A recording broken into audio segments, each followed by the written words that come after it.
మరి ఉద్యోగాలు లేక మన పిల్లలు బీటెక్లు బిఏలు ఎంఏలు బీడీలు చదివి ఈ రోజు ఖాళీ జరుగుతున్నటువంటి పరిస్థితి.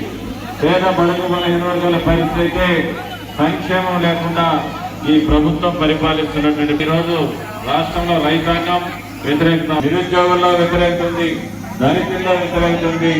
బడుగు బలహీన వర్గాల్లో ఈ ప్రభుత్వం ఎప్పుడెప్పుడు పోతుందని